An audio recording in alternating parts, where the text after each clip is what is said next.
감사드리며 모든 것 우리 주 예수 그리스도 이름으로 기도합니다. 아멘. 오늘 하나님 말씀 마태복음 28장 11절에서 15절까지 함께 살펴보도록 하겠습니다. 마태복음 28장 11절에서 15절 말씀입니다.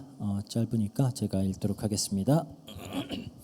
여자들이 갈 때 경비병 중 몇이 성에 들어가 모든 된 일을 대제사장들에게 알리니 그들이 장로들과 함께 모여 의논하고 군인들에게 돈을 많이 주며 이르되 너희는 말하기를 그의 제자들이 밤에 와서 우리가 잘 때에 그를 도둑질하여 갔다 하라. 만일 이 말이 총독에게 들리면 우리가 권하여 너희로 근심하지 않게 하리라 하니 군인들이 돈을 받고 가르친 대로 하였으니 이 말이 오늘날까지 유대인 가운데 두루 퍼지니라. 아멘. 우리 지난주에는 부활주의를 맞이해서 우리가 사복음서에 기록된 예수님의 부활 기사를 살펴보면서 또 예수님의 부활이 우리에게 의미하는 바가 무엇인지를 함께 살펴보았습니다. 예수님의 부활은 우리 기독교 신앙의 가장 핵심이에요. 가장 핵심이에요. 예수님이 부활하셨기 때문에 성도된 우리가 의롭게 되어서 새로운 생명을 덧입게 됩니다. 이건 존재론적인 변화다 그랬죠. 우리의 존재 자체가 변해버리는 거예요. 첫 아담 속에 죄 가운데 빠져서 심판받을 수밖에 없던 그 옛사람은 예수님의 십자가 죽음과 함께 죽어서 없어져 버렸습니다. 근데 더 이상 우리는 죄의 종노릇하면서 살지 않아도 되는 그런 존재가 된 거예요. 로마서 6장 6절에 그러죠. 우리가 알거니와 우리의 옛사람이 예수와 함께 십자가에 못 박힌 것은 죄의 몸이 죽어 다시는 우리가 죄에게 종노릇하지 아니하려 함이니. 그러니까 이전 것은 모두 지나가 버린 겁니다. 이제 우리는 예수님의 부활에 연합되어서 새롭게 태어난 존재들이 되었어요. 골로새서 2장 12절에 이렇게 말합니다. 너희가 세례로 그리스도와 함께 장사되고 또 죽은 자들 가운데서 그를 일으키신 하나님의 역사를 믿음으로 말미암아 그 안에서 함께 일으키심을 받았느니라. 그리스도와 함께 일으키심을 받았대요. 이제 우리는 예수님과 함께 새 생명 가운데서 행할 수 있도록 모든 축복이 주어진 겁니다. 모든 게 새로워진 거예요. 그래서 예수님도 안식일 후 첫날에 부활을 하신 겁니다. 새로운 날이죠. 이건 새로운 창조의 첫날을 상징하는 거예요. 새롭게 됐다라는 거죠. 어떤 완성된 그 구속의 효과가 실제로 시작되는 첫날이 안식일 후 첫날인 거죠. 예수님께서 안식일 후 첫날에 부활하신 사건은 또 이게 이스라엘 백성들이 태어난 지 8일 만에 받아야 하는 할례와도 연관이 있어요. 할례는 언약의 표죠. 언약의 징표. 언약 안으로 들어가는 표시입니다. 이건 그냥 단순히 태어나서 8일이다. 그냥 날짜기보다도 완전한 주기, 7이라는 하나의 주기가 끝나고 이제 새로운 것이 시작하는 것을 의미하는 거예요. 하나가 끝나고 새로운 게 시작된다. 그러니까 할례를 통해서 이스라엘 백성들은 언약의 백성이다라는 새로운 정체성을 가지고 새롭게 출발을 하라는 거예요. 새 백성이 되었다. 그래서 바울 사도도 골로새서에 그 그리스도의 죽음과 부활을 할례로 해석을 해요. 할례로. 그리고 이제 할례와 또 세례, 구약의 할례와 신약의 세례가 또 의미상 같은 의미를 담고 있죠. 그래서 우리가 안식일 후 첫날에 즉 주일에 예배를 드리는 이유도 그겁니다. 우리가 새롭게 되어진 그것을 기념하는 거죠.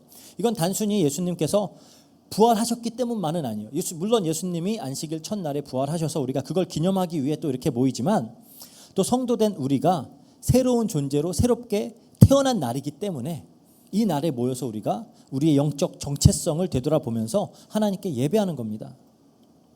그리고 이러한 내용들이 구약의 절기들을 보면 다 예표가 되어져 있어요. 유대인들의 그 7대 절기 중에는 초실절이라는 게 있습니다. 초실절은 그러니까 보리의 첫 이삭, 보리의 첫 열매라고도 할 수 있죠. 그것을 하나님께 요제로 드리는 날이에요. 요제는 이렇게 흔들어서 드리는 건 태워서 하는 게 아니라 흔들어서. 여기서 이제 첫 열매는 부활의 첫 열매 되시는 예수 그리스도를 상징해요. 그 다음에 초실절 후에 7 안식일이 지나고 나서 50일째 되는 날, 그걸 우리가 이제 오순절이다, 칠칠절이다 그러거든요. 이 날은 하나님의 백성들이 거룩한 성회로 모여야 되는 날이에요. 그래서 하나님께 제사를 드리는 날입니다. 그리고 이때 이제 밀의 첫 열매를 드려요. 초실절엔 보리의 첫 열매를 드렸고, 우리가 이게 맥추절이라고 하니까 보리라고 착각을 하는데 밀입니다. 오순절 날 드리는 거는 밀의 첫 열매예요. 그건 이제 백성들이 다 드리는 거죠. 이 날은 이제 이걸 이제 우리가 예수님의 부활과 이제 연결을 시켜 보면은 그런 겁니다. 6월절이 아비벌 14일 저녁이에요. 이게 이제 6월절의 달력으로는 종교로는 첫 달이죠. 이렇게 14일 날 6월절 양을 잡고 바로 무교절로 넘어가고요. 그 무교절 중에 안식일이 포함되어 있으면은 그 안식일 다음 날이 초실절입니다. 초실절이에요. 근데 예수님 같은 경우에는 금요일 날 돌아가셨죠. 금요일 날 6월절이 금요일이었어요. 돌아가시고 그 다음 날이 안식일이었어요. 그러니까 초실절은 주일이 되는 겁니다. 그래서 그 초실절에 예수님께서 부활을 하시고, 그 다음에 7 안식일이 지나고 50일째 되는 날 오순절 날 성령이 제자들에게 임하면서 그때 이제 제자들이 완전히 새로운 존재들로 새롭게 태어나게 되는 겁니다. 이게 이제 출애굽 여정하고도 바로 직접적으로 다 연결이 돼 있어요. 6월절 어린 양 피를 바르고 출애굽을 한 이스라엘 백성들이 50일이 지난 후에 시내산에 도착을 했어요. 그리고 그 시내산에서 하나님과 언약을 체결하고 하나님의 백성이 되는 거죠. 언약 백성이 되는 겁니다. 다 연결이 되죠. 출애굽의 여정과 그 7 절기와 예수님의 부활과 그 부활에 참여해서 하나님의 백성으로 새롭게 태어나는 성도들까지 다 이렇게 예표가 되어 있는 거예요. 즉 구약에서 모형으로 주어졌던 그 구원의 이야기가 예수님의 부활과 성령 강림을 통해서 성취가 다 된 겁니다. 우리가 그래서 6월절에 이제 출애굽해서 이스라엘 백성들은 홍해를 건너죠. 홍해 건너는 것을 보고 또 세례다 그래요. 세례는 구약의 할례와 같은 의미를 갖는다 그랬죠. 이렇게 출애굽을 한 지 50일 후에 이스라엘 백성들은 시내산에서 언약을 맺고 하나님의 백성이 됩니다. 이것의 성취로 6월절에 예수님이 돌아가시고 초실절에 부활대 첫 열매로 부활하신 후에 50일 후에 오순절에 예수님께서 약속하셨던 성령이 임해서 제자들이 새롭게 태어나는 거예요. 그래서 예수님이 부활하신 날도 안식일 후 첫날, 그리고 제자들이 성령을 받아서 새로운 하나님의 백성으로 태어난 것도 안식일 후 첫날이기 때문에 우리도 이 안식일 후 첫날 그 주일에 이렇게 모여서 예수님의 부활에 연합하여서 새로운 피조물로 태어난 구원에 감사하면서 함께 모여서 예배를 드리는 겁니다. 이렇게 예수님의 부활을 통해 우리에게 예수님의 부활은 모든 걸 새롭게 만들었어요. 우리의 존재를 아예 새로운 피조물로 만들었습니다. 그리고 이제 우리는 성도가 되어서 이 새 생명 가운데서 행하게 한다 그러죠. 로마서 6장 4절에 그래요. 우리는 이제 새로운 생명 안에서 행하게 되는 겁니다. 이게 이 부활절이 그 예수 그리스도의 부활이 우리 성도들에게 갖고 있는 의미라는 거예요. 의미. 우리는 이제 지난주에 예수님께서 부활하신 그 날 아침에 일어난 그 일련의 사건들을 살펴보았습니다. 그러니까 천사가 하늘에서 내려와서 무덤의 문을 열었고, 유대 종교 지도자들의 사주를 받아서 이제 무덤을 지키던 군인들은 너무 두려웠던 나머지 마치 죽은 사람처럼 되었다 그래요. 죽은 사람처럼 되었다. 아마도 굉장히 극심한 그런 공포와 충격으로 의식을 잃었거나 기절을 했거나 아니면 정말 몸을 움직일 수 없을 정도로 그냥 얼어버렸던 것 같아요, 이 사람들이. 그리고 이제 예수님을 따르던 여인들이 예수님의 시체에 이제 향품을 바르고 제대로 된 장례를 치르고자 이제 무덤에 도착을 했죠.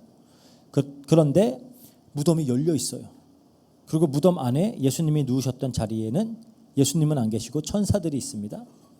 그리고 그 천사들이 여인들에게 예수님이 살아나셨으니 이 사실을 가서 제자들에게 알리고 제자들에게 갈릴리로 가서 예수님을 만나라, 그렇게 이제 저 말을 전하죠.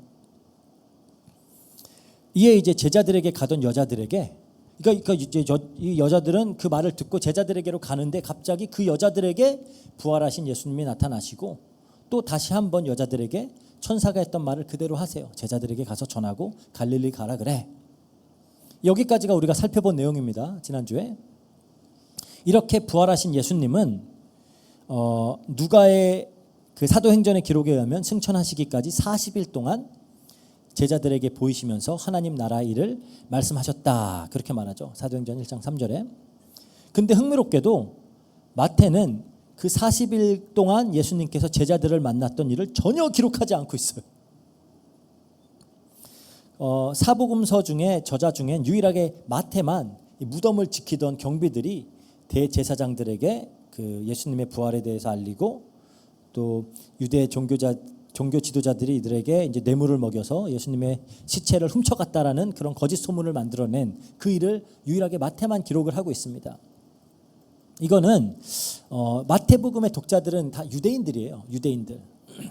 그 유대인 독자들에게 이 글을 쓴 마태가 이 책을 기록하였을 그 당시까지 한 AD 70년에서 85년 사이로 보거든요. 그 당시까지 유대인들 사이에서 돌던 그 예수님의 시체 도난설에 대한 진위를 지금 밝혀주고 있는 거예요. 그러니까 이제 어떤 변증적인 목적을 가지죠. 지금 유대인들은 다 그렇게 듣고 있었거든요. 그때까지도 AD 70년에서 85년 사이까지도 그 예수님 죽은 거 제자들이 그 시체 훔쳤대잖아. 그 소문이 돌고 있었기 때문에 이제 마태가 이 이야기를 변증적인 성격을 가지고 썼다라고 볼 수 있고요.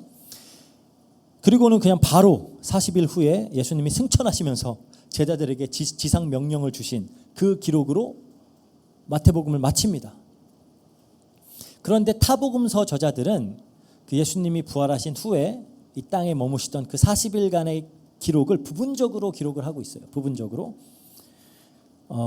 누가는 이 기간 동안 예수님이 제자들에게 하나님 나라의 일을 말씀하셨다라고 기록을 하지만 복음서 저자 그 누구도 그 내용을 구체적으로 설명하지 않습니다.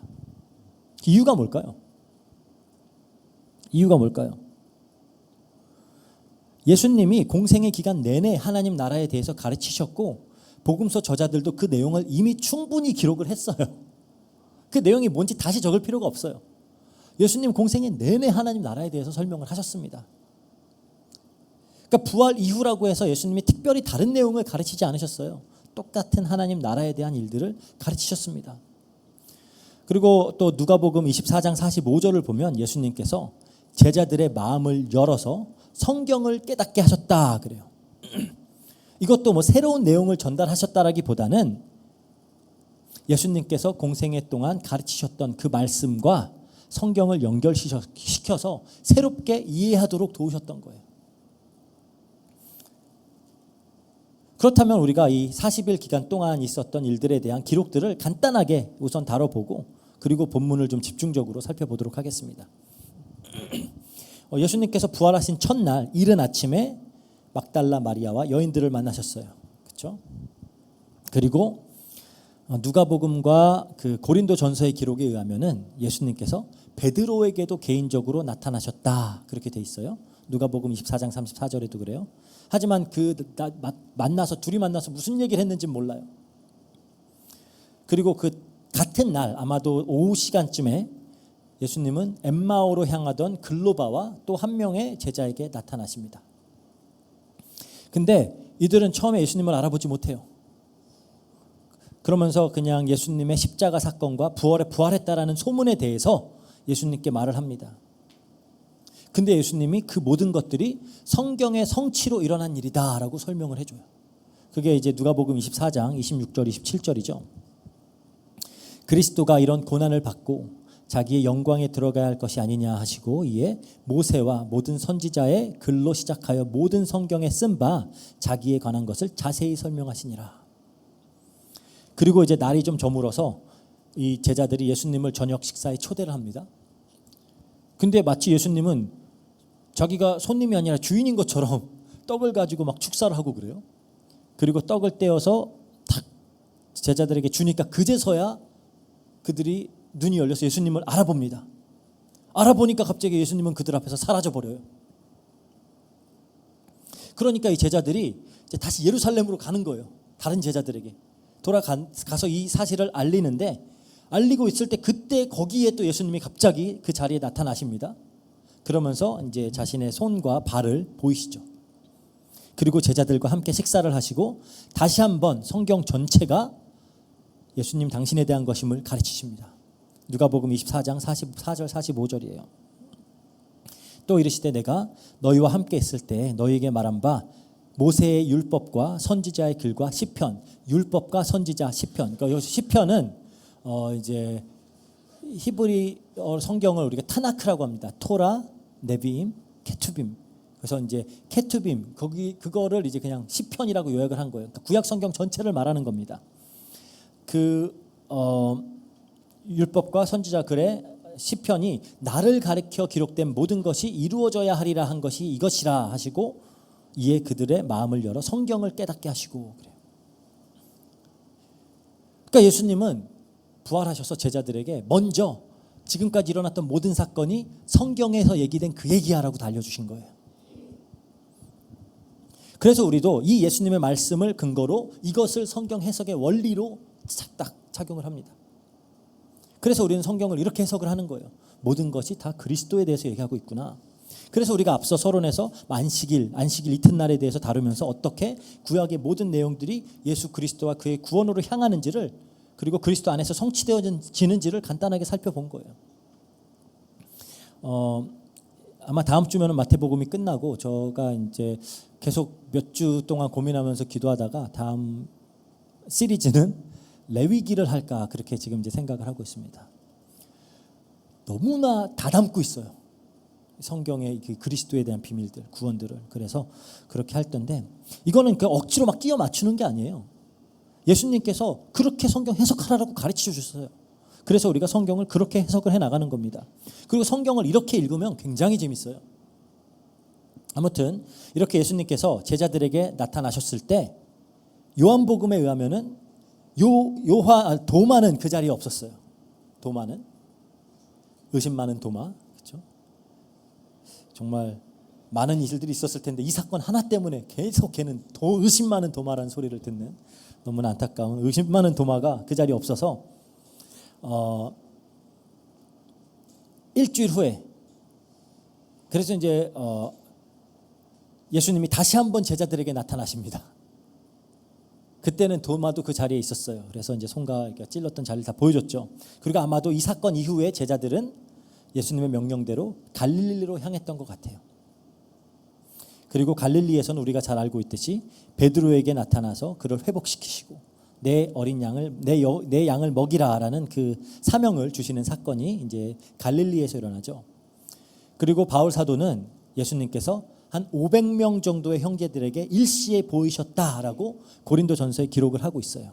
이것도 아마 갈릴리에서 있었던 일이 아닐까 그렇게 추측을 해볼 수가 있고요. 그렇게 많은 형제들은 갈릴리에 있죠. 예수님은 다시 그리고 갈릴리에서 아마 제자들에게 이제 땅 끝까지 가서 제자를 삼아라라는 그 지상 명령과 또 너희들과 내가 세상 끝날까지 함께 하겠다라는 약속을 아마 갈릴리에서 주시지 않았을까 그렇게 추측을 하고요. 그리고 40일이 이제 다 되어갈 때쯤에 예수님은 다시 제자들과 예루살렘으로 향하십니다. 그리고 거기에서 여기서 성령 보낼 테니까 기다려라고 하세요.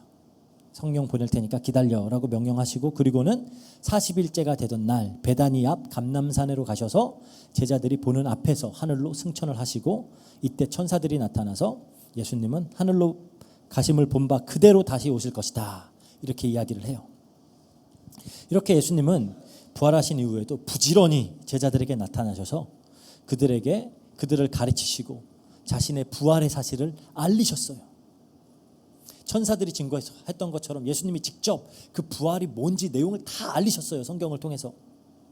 심지어 막 손과 옆구리 상처 다 보이시면서 만져보게 하시면서 내가 정말 살아났다라는 것을 밝히셨습니다. 그리고 이 모든 것이 다 성경의 성취다라고 알리셨어요.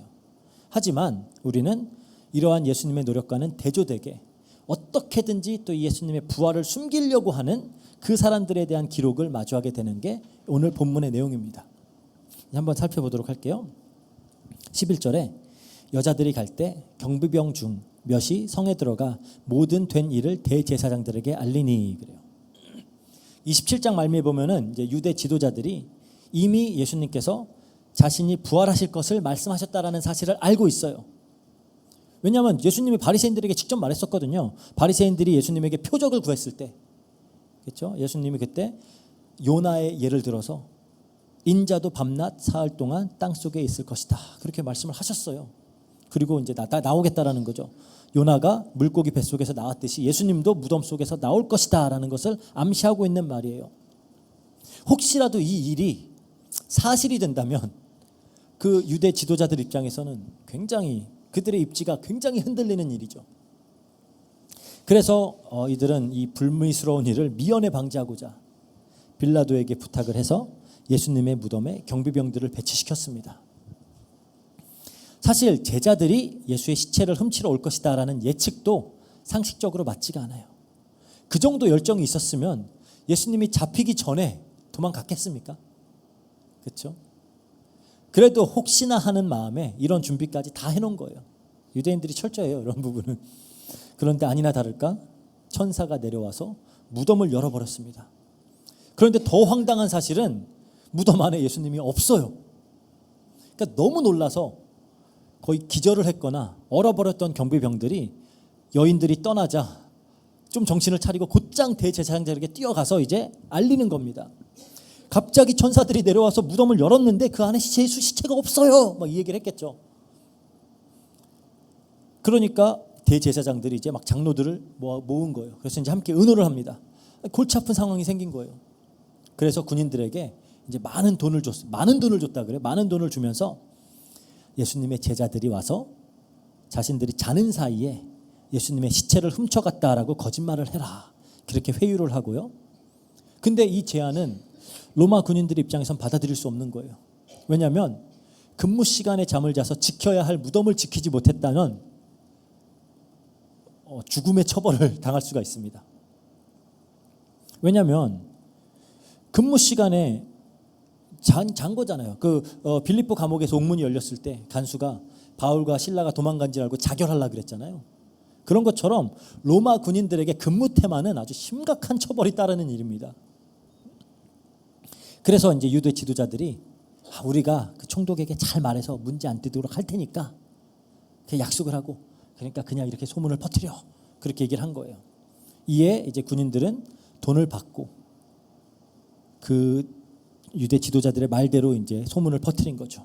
그리고 그 소문이 이제 마태가 마태복음을 기록하였던 그 시기까지도 예수님 돌아가시고 막 한 4, 50년 지났던 그 시기까지도 유대인들 가운데 두루 퍼져 있었다 그래요. 그러니까 여기서 우리가 이 유대 종교 지도자들의 완악함에 대해서 좀 다시 생각을 좀 해봐야 됩니다. 이 사람들 구약의 전문가들이에요. 예수님이 제자들에게 설명하신 대로 예수님의 죽음과 부활은 성경에 다 기록된 일들입니다. 그러니까 모르지 않아요, 이 사람들도. 예수님이 이미 요나의 표적을 들어서 말씀하셨던 부분도 있고요. 그렇다면 정말로 예수님이 죽었다 살아나셨다면 무덤이 비어 있었다라는 사실을 알았으면 그러면 자기 실수를 인정하고 회개하고 예수님 믿어야 되잖아요. 그렇죠? 예수님의 주 되심, 예수님의 하나님 되심을 앞에 무릎 꿇어야죠. 그게 맞는 건데 아니 지금 스스로 말씀하셨던 것처럼 죽었다 살아났잖아요. 그런 일이 어디 있어요? 그리고 적어도 대제사장들은 그리고 이 장로들은 이 일이 사실이라는 것을 그 누구보다 잘 알고 있어요. 그럼에도 이들은 지금까지 쭉 그래왔듯이 자신들의 기득권을 챙기는 그 일에만 급급합니다. 정보가 부족한 게 아니에요. 그렇죠? 다 알고 있어요. 예수님이 정말 메시아다라는 압도적인 증거를 마주하고도 이들은 진리가 아닌 거짓을 선택한 겁니다. 왜? 당장 자기들 눈앞에 놓여있는 이 세상적인 그리고 육신적인 유익을 포기를 할 수가 없는 거예요. 그리고 이걸 보면은 이 내용이 참 우리 예수님을 믿는다라고 하는 우리 성도들에게도 참 시사하는 바가 큽니다. 우리도 이미 배워서 예수 그리스도의 복음이 진리다라고 알고 있잖아요. 그렇죠? 부활이 역사적인 사건이다. 우리는 알고 있어요. 그리고 예수님께서 부활하셨던 그 역사적인 사건은 우리의 믿음이 틀리지 않았다라는 증거가 되기도 합니다. 그렇죠? 역사적 사실이니까. 하지만 우리 또한 우리의 유익 앞에서는 진리가 아닌 거짓을 택할 때가 너무나도 많지 않은가라는 거예요. 우리가 복음이 진리임을 모르는 게 아니에요. 참된 가치가 무엇인지, 하나님께서 성도들에게 원하시는 바, 기대하시는 삶이 무엇인지를 모르는 게 아닙니다. 하지만 우리 현실의 유익과 어떤 즐거움과, 그러니까 뭐 돈이나 성공과 뭐 명예, 쾌락, 그리고 뭐 관계, 이런 거 앞에서는 우리도 이 유대 종교 지도자들과 같은 선택을 하고 있을 때가 때때로 있지 않나라는 거예요. 진리보다는 비진리를 택하고 하나님보다는 세상의 육신을 택하고 있지 않느냐. 그리고 이들은 보니까 마치 자신들이 거짓의 아비 마귀에게 속한 자임을 마치 증명하듯이 거짓말을 만들어냅니다. 계속 거짓말을 만들어내요. 예수님의 제자들이 예수님의 시체를 훔쳤다라는 거죠. 그러니까 빈 무덤이 비어 있으니까 그 빈 무덤에 대한 납득할 만한 이야기를 꾸며내야 되는 거예요. 사실 역사 이래로 예수님의 부활을 부정하고자 하는 시도는 참 많이 있었습니다. 환각설이라는 게 있어요. 환각설. 그러니까 부활하신 예수님을 만났다는 모든 기록들은 제자들이 예수님을 너무나도 그리워한 나머지 어떤 환각 증상이 나타난 거다. 한 500명 넘는 사람들이 한꺼번에 환각 증상을 겪었다라는 게 굉장히 석연치 않죠. 하지만 그 하나의 설이에요. 문제는 환각설이라면, 다 환상을 보고 있는 거라면 예수님 시체는 어딨냐라는 거예요. 그렇죠? 그러니까 설명이 안 돼요. 예수님 시체가 없기 때문에. 무덤이 왜 비어있냐, 이건 설명을 할 수가 없어요. 이 모든 것이 환각 증세였다면 예수님 시체는 그대로 무덤 안에 있어야 되잖아요. 그리고 또 어떤 설이 있냐, 예수님의 도플갱어 같은 사람이 부활하신 예수님 행세를 하고 다녔다. 굉장히 닮은 사람 하나가 막 예수님이 척하고 다녔다라는 설도 있어요. 역시 같은 문제점에 노출이 됩니다. 예수님 시체 어딨냐라는 거예요.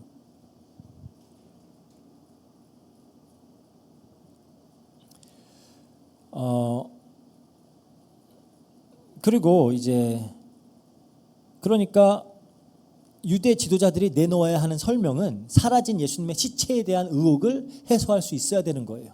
그렇죠? 그러니까 빈 무덤에 대한 나름대로의 핑계를 댈 수 있는 두 가지 설이 있습니다. 첫 번째가, 하나는 예수님이 기절하셨다. 기절했다가 무덤 안에서 정신을 차렸다라는 거예요. 말이 안 됩니다. 왜냐하면 당시 로마 군인들은 처형하는 일에서는 전문가들이에요. 십자가에 내리기 전에, 이전에 죽었는지 안 죽었는지 확인합니다. 그래서 다른 사람들 다 다리 부러뜨려서 죽이고, 예수님은 이미 죽었으니까 옆구리 창으로 찔러갖고 물 다 빼냈죠. 그리고 만약 정말로 그냥 기절했다고 쳐요. 기절해서 깨어났다고 해도 정말 그토록 심한 육체적 처벌과 너무나 온몸이 아플 텐데, 다 부러져 막 굉장히 아플 텐데, 그런 예수님이 일어나서 커다란 바위를 굴려서 열고 자기를 싸고 있던 세마포와 머리를 싸던 걸 곱이 접어갖고 탁탁 두고 그리고 나왔다? 설득력이 하나도 없어요. 그렇죠? 근데 이거는 설득력 없는 건 유대 종교 지도자들이 퍼뜨렸던 도난설 역시 마찬가지입니다. 무덤은 로마 군인들이 지키고 있었어요. 도중에 잠이 들었다라는 말 자체가 말이 되지가 않습니다. 목숨이 날아갈 수 있는데 어떻게 자요? 그리고 정말로 잠이 들었다면 예수님의 제자들이 시체를 훔쳐간 걸 어떻게 알아요? 지네가 잤는데. 그러니까 그 말 자체가 말이 안 되는 거예요. 우리가 잤는데 아무것도 모르는데 예수님 제자들이 와서 시체를 훔쳐갔어요. 말이 안 되잖아요. 지네가 어떻게 알아? 그리고 또 이들이 잠든 사이에 제자들이 그 무거운 돌을 아무런 기척도 없이 굴려갖고 열고 급박하게 예수님의 시체를 가지고 나오면서 또 세마포와 머리싸개를 곱게 접고 나온다? 그것도 말이 안 돼요. 그러니까 이러한 모든 주장들은 오히려 무덤이 비어 있었다라는 사실, 그리고 누군가는 예수님을 보았다라는 사실을 더욱 증명만 해주고 있는 것들이에요. 그러니까 참 진리 앞에서 거짓은 이토록 허술하고 무력할 수밖에 없습니다. 하지만 이 거짓의 세력은 끝까지 진리를 대적할 것이에요. 그리고 안타까운 사실이지만 많은 사람들은 진리 대신 거짓에 그리고 빛 대신에는 어두움의 편에 서게 될 거예요. 그게 성경의 일관된 어떤 가르침이에요. 그럼에도 불구하고 왜? 어둠을 더 좋아하기 때문입니다. 요한복음 3장 19절에서 21절에 그래요. 요한복음 3장 19절에서 21절. 요한복음 3장 19절에서 21절. 우리 어제 12시까지 열심히 공연을 했던 친구들이 너무 피곤해서 그 정죄는 이것이니 곧 빛이 세상에 왔으되 사람들이 자기 행위가 악함으로 빛보다 어두움을 더 사랑한 것이니라.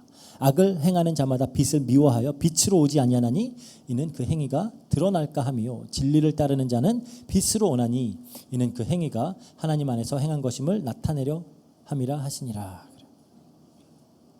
그러니까 진리 앞에서 거짓은 너무나 허술한데도 불구하고 계속 비진리가 난무할 수 있는 이유는 뭐냐?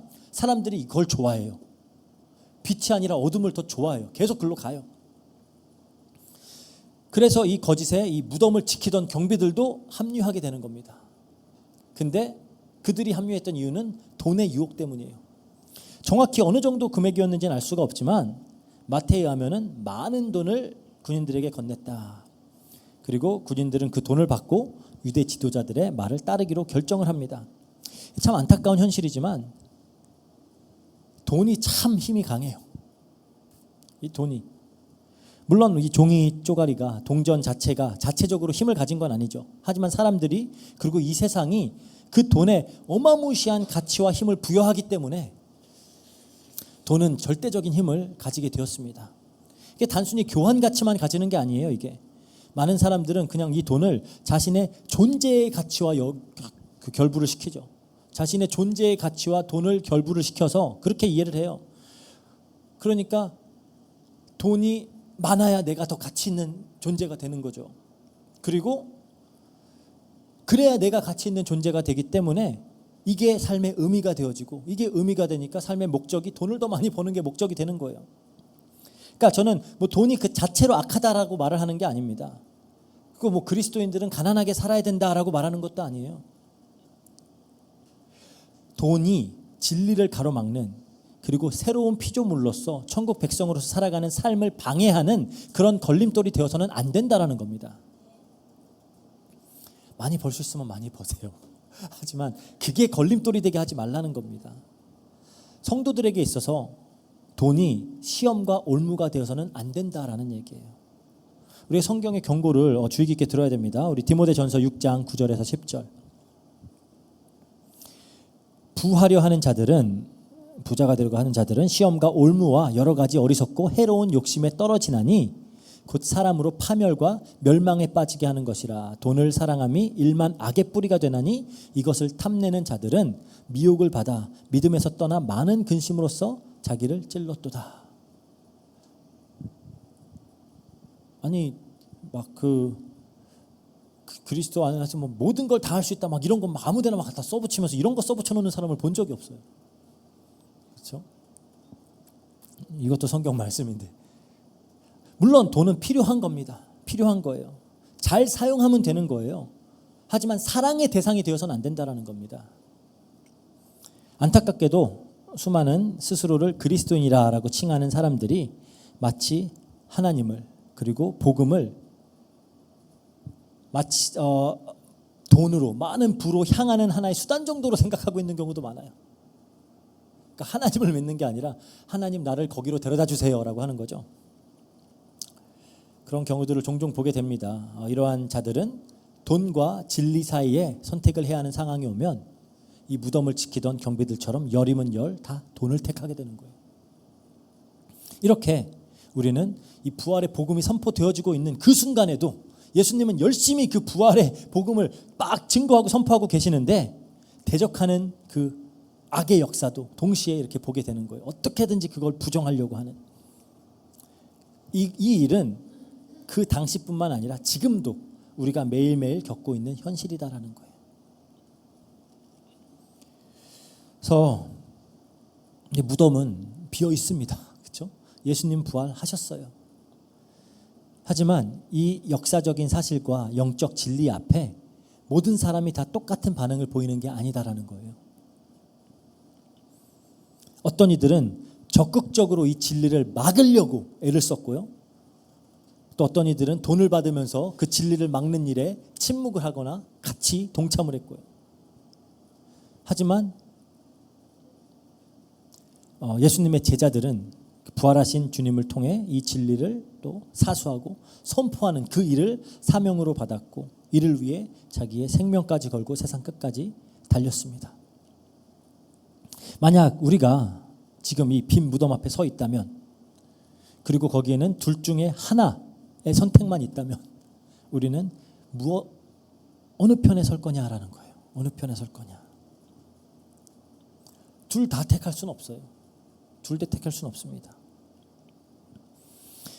진리를 대적하거나 외면하고 침묵하는 편에 설 것이냐, 아니면 부활하신 주님과 연합되어서 천국 백성의 삶을 살며 이 진리를 증명하며 살 것이냐, 증거하며 살 것이냐라는 거예요. 우리가 기억해야 될 사실이 침묵은 중립이 아닙니다. 침묵하는 건 중립이 아니에요. 그냥 이건 진리를 억압하는 자들의 편에 스스로 그냥 몰래 가서 꼽자 끼는 거예요.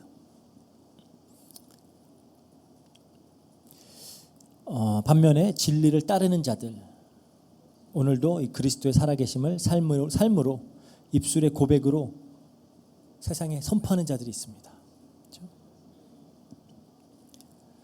그게 우리가 돼야 되겠죠. 예수 그리스도의 부활은 지어낸 이야기가 아니에요.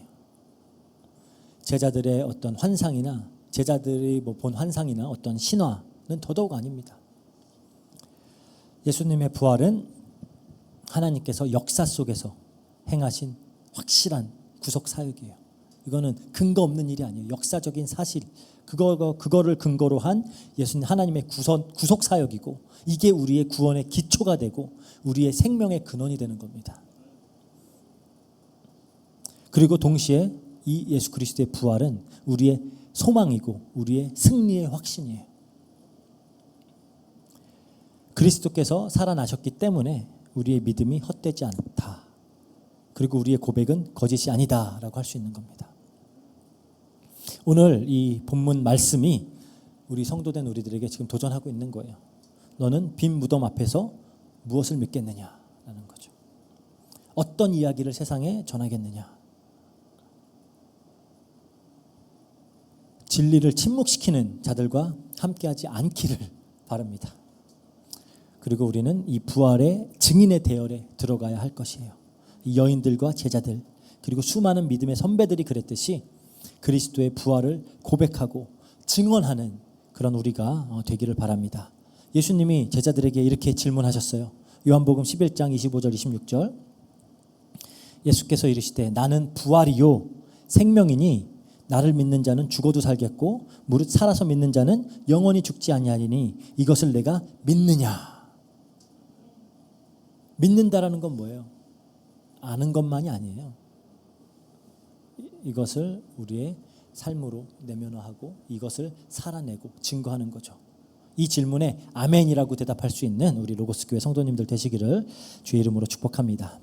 기도하겠습니다. 사랑과 은혜가 풍성하신 하나님 아버지 감사합니다. 정말 예수 그리스도께서 부활하셨기 때문에 우리의 믿음이 헛되지 않음을, 그리고 우리의 소망이 참된 것임을 알 수 있도록 허락하여 주시니 감사합니다. 하지만 이 부활의 복음이 증거돼야 하는 그 자리에 많은 거짓이 증거되고 있음을 또 우리는 늘 목격하고 또 그 편에 서라는 유혹을 늘 받고 있음을 고백할 수밖에 없습니다. 하나님, 정말 기도하옵기는 하나님께서 우리를 지속하여서 가르쳐 주시고 힘 주시고 함께하여 주셔서 정말 그리스도의 부활의 삶에 참여하여서 삶을 통하여 그리고 입술의 고백을 통하여 예수 그리스도의 부활을 증거하고 늘 이 부활 신앙에 아멘으로 대답할 수 있는 우리 모두 될 수 있도록 주님께서 역사해 주세요. 감사드리며 모든 것 우리 주 예수 그리스도 이름으로 기도합니다. 아멘.